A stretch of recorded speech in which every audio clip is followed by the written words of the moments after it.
donors. As you can see, I'm not a professional politician. I'm in this not because I want to be, because I need to clean up the country. The injustice of corruption must be righted. Every family is entitled to fair opportunity for decent living conditions, to a chance to educate their children, have good medical services, and a reasonable provision for retirement. We all realize we have to work for peace on earth, but we need a strong military because war is sometimes inevitable, and peace must be won.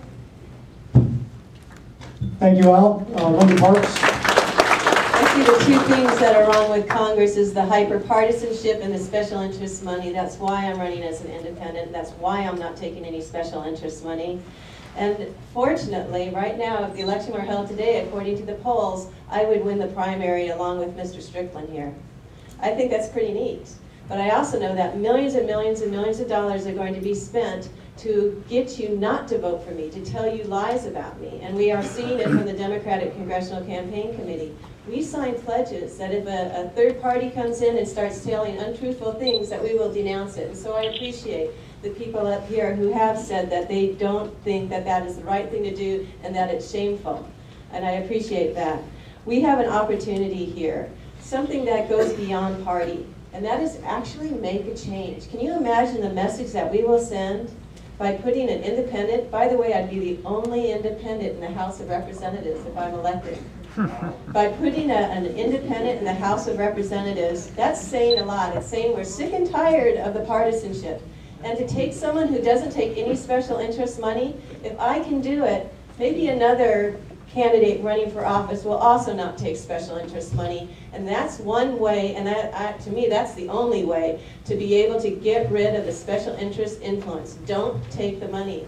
I've been like that from the beginning. I don't take developer money when I'm on the city council, on the board of supervisors, because that too is an indication that how you're going to vote for someone's project. I think it's really important not to take special interest money, and I hope that others who have taken, for example, the PAC money with some of the people up here who have taken money from oil companies and tobacco companies and trial lawyers, return that money. Let's run a clean campaign of just individual contributions, and guess what happens in the end? We'll be representing the individuals, and I believe strongly in that. We have to put our country first, my district first, and I will do that if I'm elected. Thank you.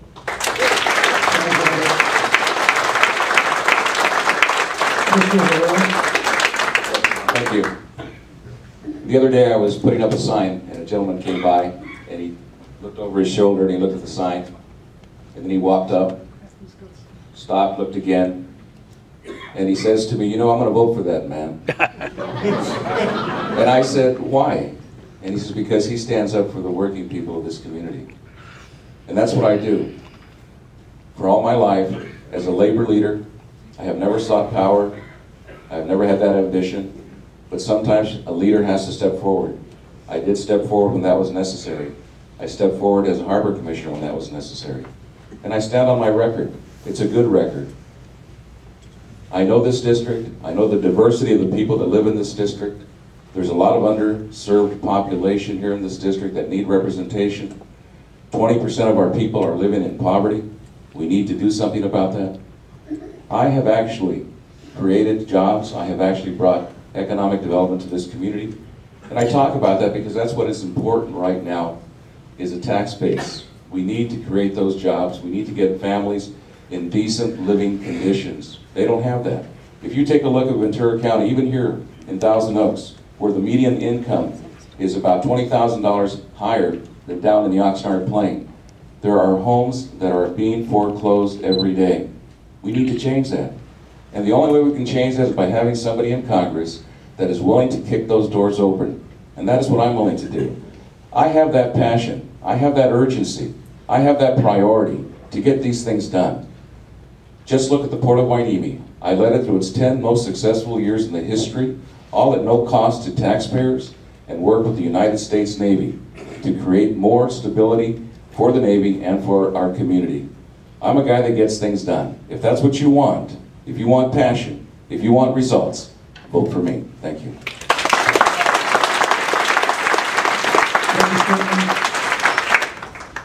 First and foremost, I'd like to thank Time Warner, the Acorn, and Cal Lutheran for providing this forum. I also want to thank the audience on a Monday night. The fact that this room is standing room only. I want to thank you for participating in the democratic process. And I also want to thank my colleagues up here on the stage. It's not easy to put their name forward. And I think each and every one of these candidates wants to make a difference. The real question is, who has the, what's their background and so on and so forth. But I give the candidates credit for putting their name forward. Yeah. I grew up here in Ventura County, and the reason why I'm running for Congress is because I want to preserve the country and the county that I grew up in for my kids, your kids and our grandkids. And I think it's important to understand that with the debt that we're handing to this next generation, that can't continue. I think we need a strong economy and make sure we provide jobs for hardworking California families. I think we can't pass on that debt. I also think we need a strong national defense. The #1 employer in this district is Naval-based Ventura County. Current proposed cuts would be devastating for Naval-based Ventura County. And as your congressman, I'll do everything in my power to make sure that we don't lose jobs in Naval-based Ventura County. And on top of it, I'm going to work hard so we can have a strong national defense, and that will mean more jobs to Ventura County. And then I also agree with David Cruz-Thayne. Too many candidates, and my colleagues in Sacramento and others in Washington and others at local level of government are not accessible. I've taken deep pride in the fact that if you agree with me or not, as a state assemblyman, as a state senator, I've done card tables, coffee shop, mall hours, town halls. I give out my phone number. I like to think that I'm one of the most accessible candidates. I learned that from Jack O'Connell, who was a Democrat from Santa Barbara, because I think the most important thing for any elected officials is be able to be a good listener, not give the best speeches, but be able to take those voices in your community and go represent them either in Sacramento or Washington, D.C. I'd be honored to have your vote 30 days from now in June. Thank you.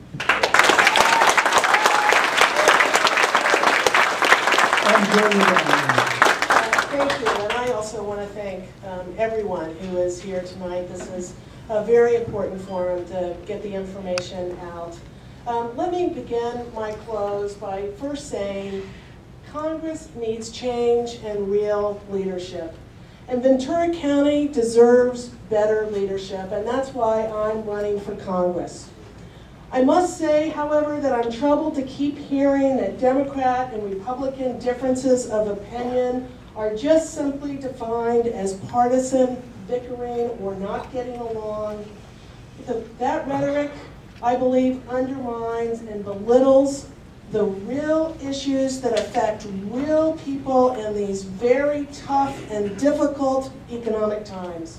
This is not about partisan bickering. It is about two very different visions and directions for our country.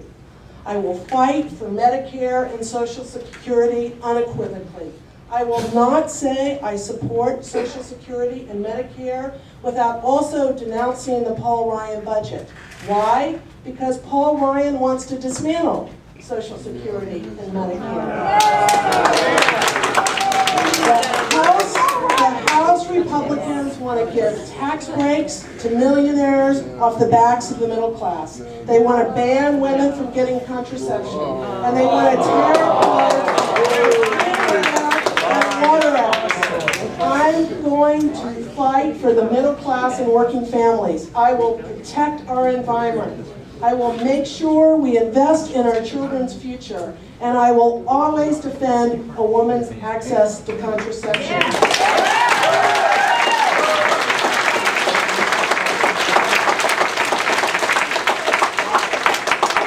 If you agree with me, I hope you will vote for me. If you want Paul Ryan's leadership, or you believe the only difference between two visions is partisan bickering, you should probably vote for someone else. Thank you, Julia. Thank you, I'm not going to run away from my party, and I'm not of my party's principles, and I'm proud to be a Democrat. And I Thank you. How about a big hand for all of our congressmen, yourselves included? Big round of applause. Thank you very much. Thank you, everybody. A reminder that tonight's show will be available on Time Warner Cable's video on demand service if you're a Time Warner Cable.